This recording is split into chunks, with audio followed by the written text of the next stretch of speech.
Halo teman-teman, apa kabar semuanya? Semoga semuanya sehat ya, perut kenyang utang lunas, yang jomblo disegerakan dengan pasangannya, yang sudah berpasangan semoga dilanggengkan hubungannya, diberi rezeki nomplok serta kuota berlebih untuk nonton alur cerita film berjudul Lock tahun 2025. Film ini mengisahkan tentang seorang pencuri yang nekat membobol sebuah mobil dan tanpa disadarinya, mobil tersebut adalah milik psikopat yang dirancang dengan jebakan yang mematikan. Oke, tanpa berlama-lama lagi, kita ikutin alur ceritanya. Tapi bagi kalian yang suka dengan channel, tolong sisihkan sebentar saja jemarinya untuk menekan tombol subrek dan aktifkan loncengnya untuk mendapatkan info alur cerita film terbaru dari Calawak.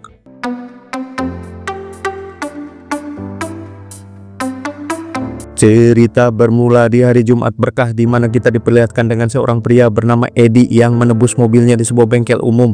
Namun karena uangnya kurang, Edi pun memelas untuk mendapatkannya kembali, karena dengan mobil itu Edi bisa mencari uang.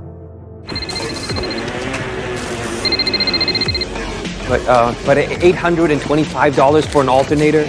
The thing is, I drive deliveries, you know? So Tak lama berselang, Edi mendapatkan telepon dari istrinya yang meminta Edi untuk menjemput putri kesayangannya mereka yang bernama Sarah. Karena selama ini Edi dan istrinya sudah pisah ranjang, istrinya merasa Edi harus ikut bertanggung jawab untuk pendidikan anaknya, dan untuk menjemput sekolah saja Edi sering ingkar janji, yang membuat putri mereka harus pulang sendirian memakai skuternya. Saat akan pergi, Edi yang melihat dompet tergeletak milik salah seorang pegawai bengkel. Akhirnya dia berencana jahat untuk mengambilnya dengan cara, Till then, we're done talking. But take it easy, man. You're pinching me. You're pinching me. I'm gonna hurt him. Setelah mendapatkan dompet yang isinya cuma 2 lembar duit 10 ribuan, Edi pergi ke warung untuk membeli minuman dan 3 lembar lotre, berharap peruntungan agar bisa menebus mobilnya kembali. Di tengah perjalanan, Edi yang kebingungan mencari tambahan uang, ia pun celingak-celinguk mencari mobil yang tidak dikunci, berharapnya ia dapat mengambil barang yang ada di dalam mobil tersebut.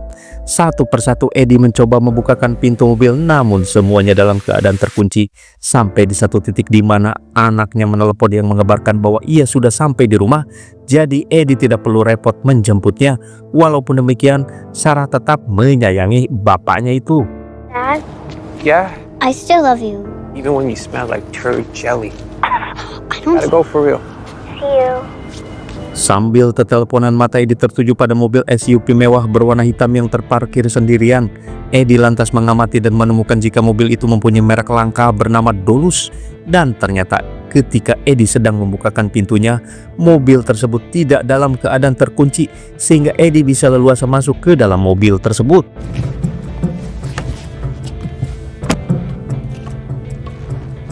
Di dalam mobil, Edi langsung mencari barang-barang berharga yang berharapnya nanti bisa dijual. Tapi yang Edi temukan hanya sebuah kacamata hitam yang entah mahal atau tidaknya. Yang jelas ketika tidak menemukan apa-apa dan Edi hendak keluar, Alright, fuck this. Come on. tiba-tiba Edi langsung panik saat menyadari dirinya tidak bisa keluar dari mobil itu. Edi mulai menendang-nendang kaca mobilnya, akan tetapi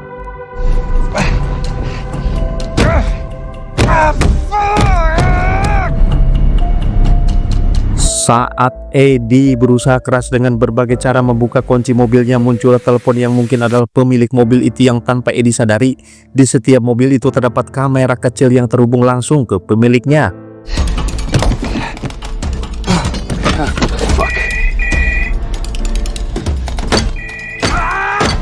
Edi yang hanya ingin keluar dari mobil itu tetap fokus mencari cara dengan menghiraukan panggilan telepon masuk, sampai akhirnya Edi menemukan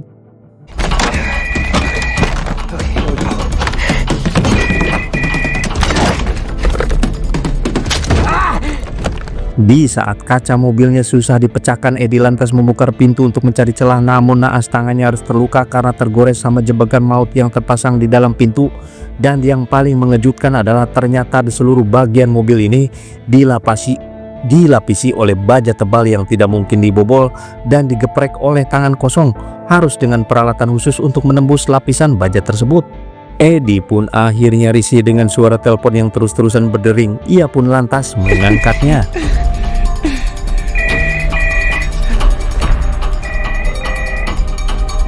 Hello? Are you there? Aboard. My name is William. Dan ternyata sesuai dugaan bahwa yang menelpon itu adalah pemilik mobil mewah bernama William yang saat ini sedang mengawasi Eddie dari kejauhan. Eddie bukannya minta maaf, ia malah memaki-maki William yang dari suaranya sepertinya orangnya sudah tuir. Dan imbas dari kata-kata kasar yang dilontarkan Eddie, kemudian tak diduga juga jika dalaman mobil itu dipasangi alat setrum listrik dan Eddie yang kadung ngambek dan kesal pun langsung mengambil pistol di dalam tasnya sehingga I don't have time for this, seriously. Fuck this car!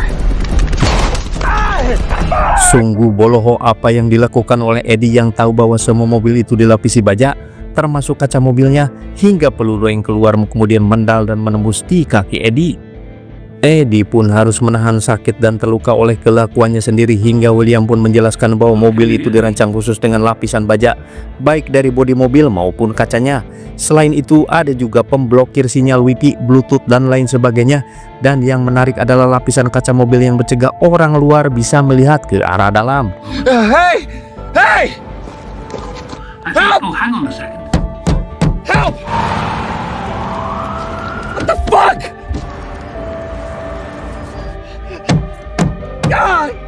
Di tengah rasa kesakitan dan amarah yang tak terhingga, Eddie pun meminta tolong agar William membebaskannya dan dipersilakan untuk melapor ke kepolisian asalkan ia mendapatkan pertolongan medis.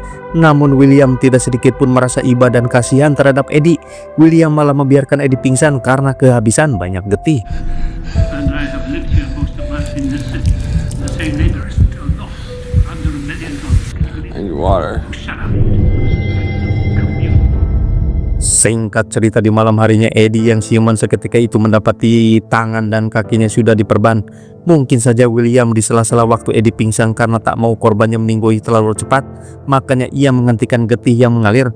Tangan dan kaki Eddie pun ia perban. Eddie lantas menghabiskan air minum sisaan dan camilan ciki yang ia taruh di dalam tasnya. Di keesokan paginya, tepatnya di hari Sabtu, Eddie terlihat sedang duduk sambil ngudut pape miliknya, di mana William kembali menelpon, di mana sekarang William sudah men-settingnya sehingga langsung berbicara tanpa Eddie harus mengangkat teleponnya dulu. Yang entah apa maksud dan tujuannya William melakukan semua ini, yang mungkin saja William butuh teman curhat dan ngobrol perihal kehidupan dirinya dan putrinya, yang walaupun William panjang lebar ngocoblak di saat Eddie sedang lapar dan kehausan, alhasil Eddie mengeluarkan kata-kata kasar dan mengumpat sehingga William perlu untuk menyetrumnya kembali. I need food and water now, motherfucker! Ah, Jesus! Karena kebengalan Eddie, William pun menyetel musik klasik dengan suara yang keras dan menyalakan AC sampai benar-benar limit.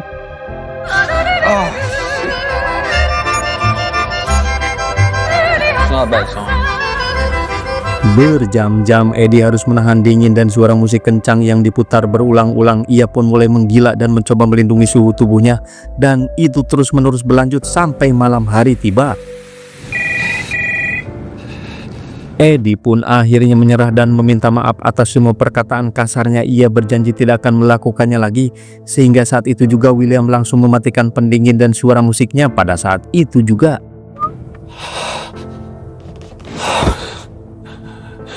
Di keesokan paginya, tepat di hari Minggu, Eddie tengah pipis dan menampung air pipisnya di sebuah botol bekas air mineral. Tak ingin menyerah begitu saja, Eddie kembali berusaha membobol dinding mobil menggunakan kunci letter L yang ia temukan.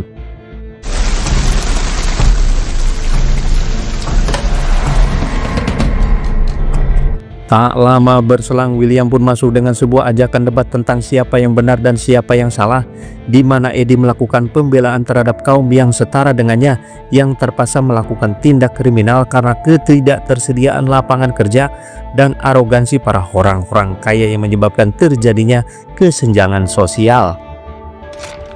Dostoevsky, Yeah, long time ago, have you? I'm self-taught. Di sore harinya menjelang malam, hujan turun dengan deras, di mana saat itu William diam-diam menyalakan pemanas ruangan yang membuat suhu di dalam mobil menjadi sangat haridang, hingga membuat Eddie kehausan dan menjilat-jilat kaca rooftop mobil yang penuh dengan tetesan air hujan. Eddie nyaris saja meminum air pipisnya sendiri, tapi masih cukup waras untuk tidak melakukannya. William lantas meminta Eddie nomor jaminan sosialnya atau semacam nomor NIK. Kalau di Indonesia mah mungkin dengan alasan untuk memeriksa apakah Eddie memiliki catatan kriminal atau tidak, karena kalau tidak, William berjanji akan membebaskannya. No, I'm sorry, Eddie, that's not how this works.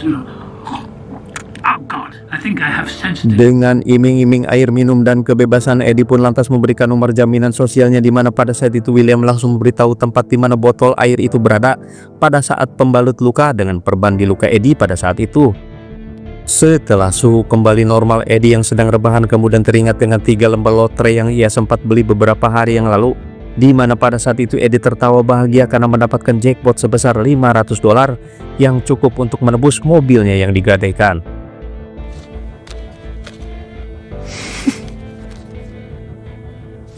Kebahagiaan Eddie tak berlangsung lama saat William mengatakan bahwa Eddie sempat terlibat dalam beberapa kejahatan kecil seperti pencurian dan pembobolan rumah, sehingga kemenangan lotre tersebut dirasa percuma karena Eddie tidak akan keluar dari mobil itu. Demi putrinya yang bernama Sarah, Eddie pun harus mengalah dan memelas melakukan permohonan agar William mau berbaik hati untuk membebaskannya. Namun William dengan tegas tidak akan membebaskannya, tapi William akan memberikan penghargaan atas sikap Eddie yang berkata lembut dengan memberitahu bahwa di dashboard ada kue kecil di mana Eddie diperbolehkan untuk memakannya.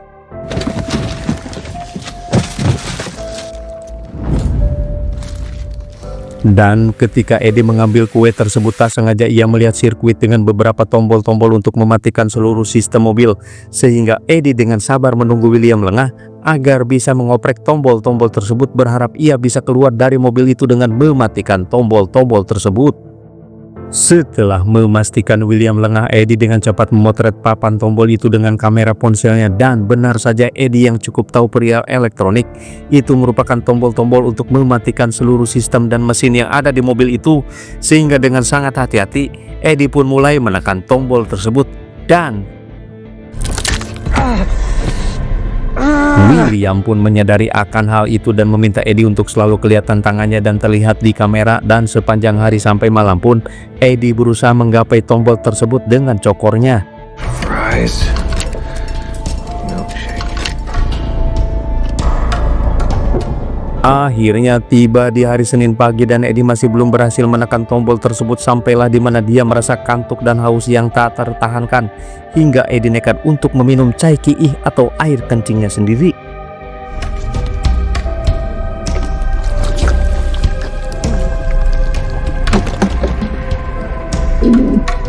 Pada malam harinya, Eddie yang sedang iseng menekan tombol on off, tak sengaja ia menyalakan mobilnya dan sempat juga melaju, akan tetapi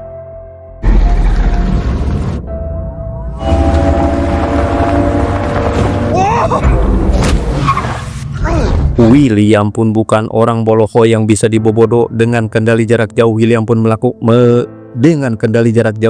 melajukan mobilnya entah kemana, yang membuat Eddie tidak berdaya dan tidak bisa ngapa-ngapain selain melongo saja. Me crazy, but I haven't heard it for years. Sepanjang perjalanan, William menunjukkan kepada Eddie bahwa banyak sekali pengangguran, gelandangan, pecandu, germo, bondon, dan pengemis yang dianggap hama oleh orang-orang kaya, dan William beranggapan bahwa orang-orang tersebut harus dimusnahkan. So what do you see, Eddie? I give up. Whoa. Just opening her up, that's all. Slow down! Have some. Not so fun. Setelah diajak kebut-kebutan sampai Eddie merasa pengen ongkek, William pun membawa Eddie ke gang kecil di mana ada 2 orang preman yang sedang menghajar seseorang, dan sesuai pemikiran William bahwa orang-orang jahat harus dimusnahkan, dan akhirnya What are you doing? Yes, I see. The only one who gets to break the soul. melihat seorang preman di paehan, Eddie yang penjahat kecil pun sejatinya tidak tega ketika melihat preman yang lain akan dieksekusi juga. Ia memohon agar William tidak melakukannya, tetapi yang terjadi kemudian,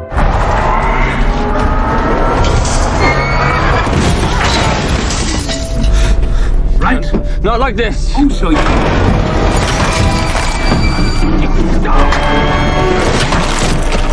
Stop me. Okay, I get it. I broke the social contract. Just please stop this. Here's the deal. If he can stand up, Come on, get up. Selesai dengan aksi brutalnya, William pun kembali mengajak Eddie kebut-kebutan menaiki sebuah gedung sampai ke lantai atas, di mana Eddie hampir saja merasa jantungnya copot ketika mobilnya akan terjun bebas. Akan tetapi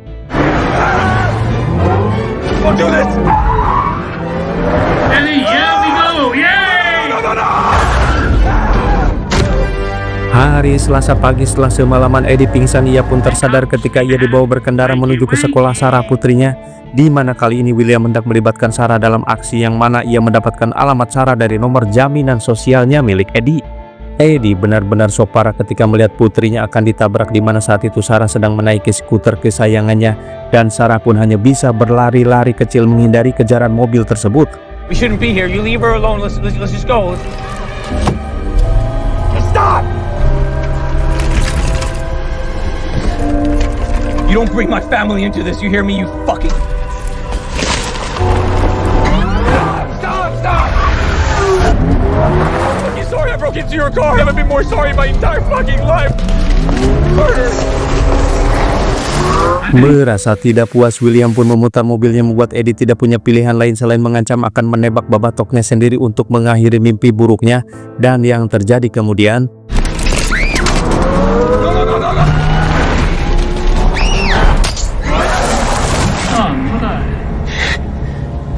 William ternyata hanya iseng saja dan pistol yang dipegang Eddie sudah dalam keadaan kosong.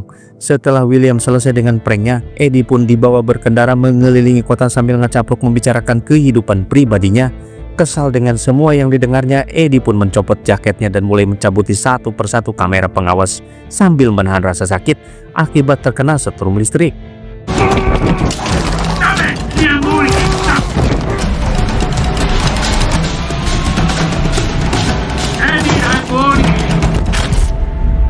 Meskipun William sudah tidak bisa mengawasinya, tapi ia masih bisa mengendalikan mobil tersebut dari jarak jauh.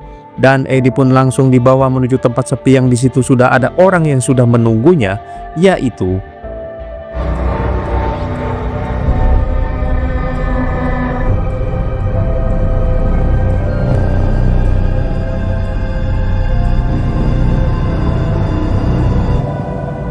Hello, Eddie.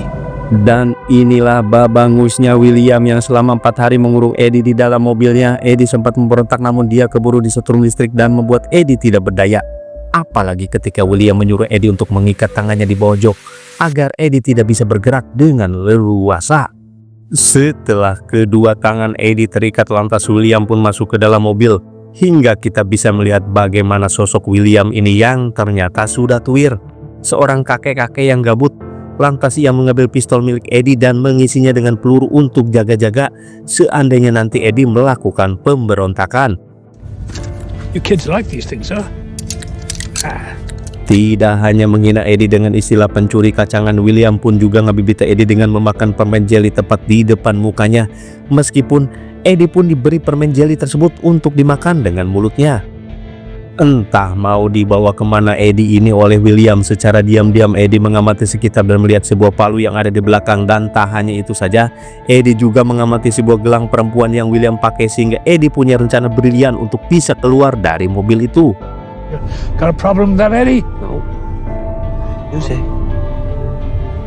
Wearing her charm. Menyambung ceritaan William tentang kehidupan pribadinya yang mempunyai anak perempuan, akhirnya Eddie pun menyadari bahwa William telah kehilangan putri tercintanya itu, yang kematiannya disebabkan karena ulah penjahat kecil modelan Eddie, dan mungkin ini sebagai bentuk balas dendam atas kematiannya, sehingga Eddie dengan sengaja memancing amarah William dengan cara membicarakan putri tercintanya itu. Pancingan Eddie pun berhasil dan membuat William marah dengan rem mendadak hingga babangus Eddie bolocoranku getih. Tapi Eddie masih mampu untuk berkonsentrasi dengan diam-diam menggunakan kakinya untuk menekan tombol pengendali sistem. Dan agar waktunya panjang, Eddie pun memancing William untuk menceritakan tentang kronologis kematian putrinya itu. Ternyata dulu William pernah memiliki anak perempuan yang sudah remaja, sampai suatu malam ada beberapa penjahat yang masuk ke dalam rumahnya dan dengan mata kepalanya sendiri William menyaksikan bagaimana putrinya maut ditembak oleh salah satu penjahat. Hingga saat ini William mempunyai dendam tersendiri terhadap orang-orang kismin dan berprofesi sebagai penjahat, dan William menganggap mereka adalah hama yang harus dimusnahkan. Make my day, Eddie. Make my day. We're having fun now. Dan ketika sistemnya tinggal sedikit lagi dimatikan, Eddie pun lantas sengaja mengatakan bahwa William hanyalah manusia lemah yang mengatasnamakan putrinya untuk maehan para penjahat. Dan William ini berlaga seperti pahlawan yang memburu para penjahat. Faktanya, William ini hanyalah si tua bangkai yang kesepian, yang tidak mampu menerima kenyataan hidup, sehingga William pun yang murka dengan cepat mengambil pistol. Dan yang terjadi kemudian, Fuck you. Look at Jesus, yeah. The two little stars.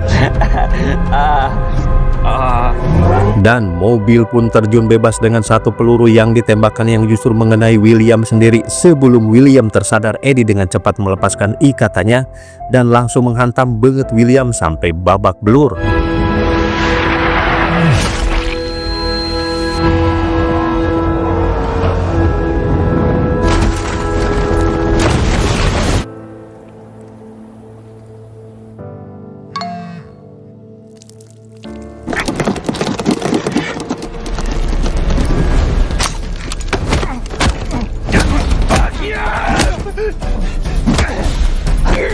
Motherfucker!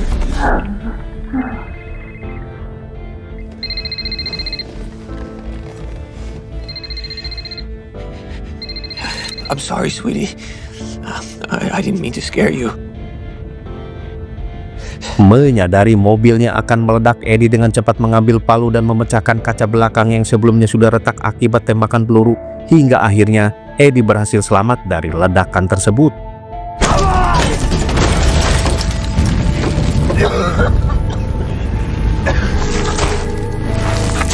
Dengan lotre hadiah yang masih terselamatkan, Eddie pun numpang pada salah seorang pengendara mobil yang lewat dan langsung pergi ke bengkel untuk menebus mobilnya yang digadaikan.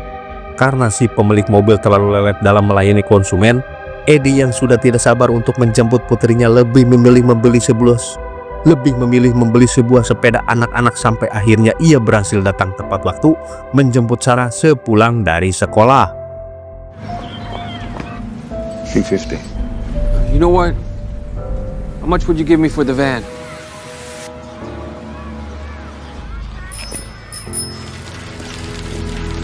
Hey, baby. Dad? It's gonna be okay. Dan film pun berakhir. Oke teman-teman, sampai di sini dulu pembahasan alur cerita film Locked produksi tahun 2025 ini. Semoga teman-teman terhibur, sehat buat semuanya, dan saya doakan semoga rezeki kita semua senantiasa ada di dalam tubuh kita yang sehat. Sampai jumpa di alur cerita film selanjutnya. Bye bye.